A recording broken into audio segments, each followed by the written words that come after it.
8 दिनों में केजरीवाल से हुई कौन सी गलती? मोदी सरकार को सुप्रीम कोर्ट के फैसले के खिलाफ लाना पड़ा अध्यादेश। एनजीओ का फर्जी नोटिस, आईएएस के ऑफिस में चोरी और फाइल गायब करने के आरोप में नपने वाले कई बड़े दिग्गज। दिल्ली केंद्र चलाएगा या केजरीवाल? इसी सवाल में निकल गए 9 साल। जनता कब तक झेलती रहेगी बेवजह बवाल? 11 मई को सुप्रीम कोर्ट ने आदेश दिया कि ट्रांसफर पोस्टिंग का मामला दिल्ली के मुख्यमंत्री देखेंगे। 19 मई को केंद्र सरकार इस फैसले के खिलाफ अध्यादेश लेकर आई। अब सवाल ये उठता है कि 8 दिनों में ऐसा क्या हुआ कि केंद्र सरकार को अध्यादेश लाना पड़ा? न ही सिर्फ अध्यादेश बल्कि 5 जजों की बेंच के फैसले के खिलाफ भी केंद्र सरकार ने सुप्रीम कोर्ट में पुनर्विचार याचिका दाखिल कर दी है। तो क्या ऐसा इसलिए हुआ क्योंकि आम आदमी पार्टी के नेता इसे केंद्र सरकार की हार के तौर पर प्रचारित कर रहे थे? इसे समझने के लिए बीते कुछ दिनों का घटनाक्रम समझना होगा। केजरीवाल हर काम को अपने तरीके से और अलग तरीके से करना चाहते हैं। उन्हें दिल्ली पुलिस से लेकर दिल्ली के अधिकारियों तक पर फुल कंट्रोल चाहिए। वो भी ये जानते हैं कि दिल्ली पूर्ण राज्य नहीं है। इसी चक्कर में वो कई बार सुप्रीम कोर्ट जा चुके हैं। कभी हार तो कभी जीत मिली है। 11 मई को भी ऐसा ही हुआ। सुप्रीम कोर्ट के 5 जजों की बेंच ने कहा ट्रांसफर पोस्टिंग का फैसला सीएम करेंगे। एलजी इसमें टांग नहीं अड़ाएंगे, लेकिन इसमें आगे भी लिखा था कि जब तक केंद्र सरकार कोई कानून नहीं लाती तब तक ही ऐसा होगा।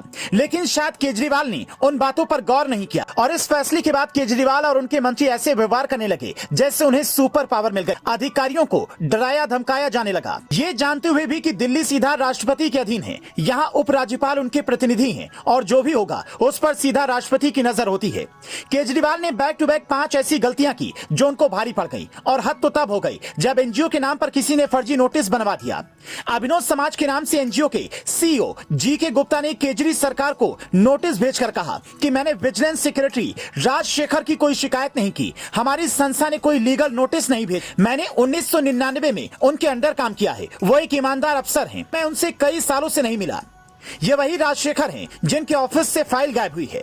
पहली गलती, बिना आदेश की कॉपी का इंतजार किए केजरीवाल सरकार ने सेवा सचिव आशीष मोरे को हटाने का आदेश दे दिया, बवाल मच गया। दूसरी गलती, अगले दिन एनजीओ ने लेटर लिखा, शराब घोटाले की जांच करे अफसर पर भ्रष्टाचार के आरोप लगाए और जांच की मांग की, जबकि ईडी ने शराब घोटाले की फाइल खोल रखी है। सब कुछ कोर्ट की नजर में है। तीसरी गलती, सतर्कता विभाग के सचिव राजशेखर का ऑफिस आधी रात में खोला गया, अवैध रूप से उनके डॉक्यूमेंट लिए गए, कुछ फोटोकॉपी हुई, कुछ की तस्वीर ली गई, कई फाइल गायब होने के आरोप लगे, जबकि ये सर्विस लॉ के खिलाफ है। चौथी गलती, सूत्र बताते हैं कि शराब घोटाले, दिल्ली जल बोर्ड, बिजली विभाग और डीटीसी की कई फाइल गायब करने की कोशिश की गई, फिर घोटाला कैसे खुलता?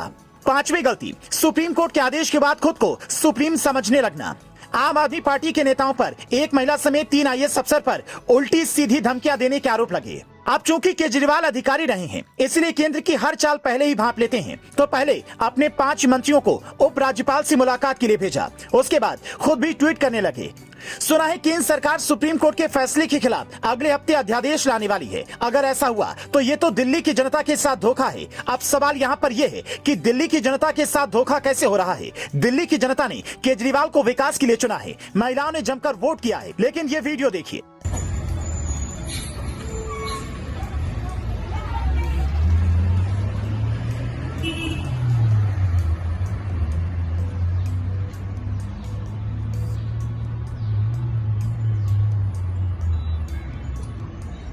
कैसे बस फ्री होते ही महिलाओं के लिए स्टॉप पर बस भी नहीं रुक रही है। खुद केजरीवाल ने ही ये वीडियो शेयर भी किया है।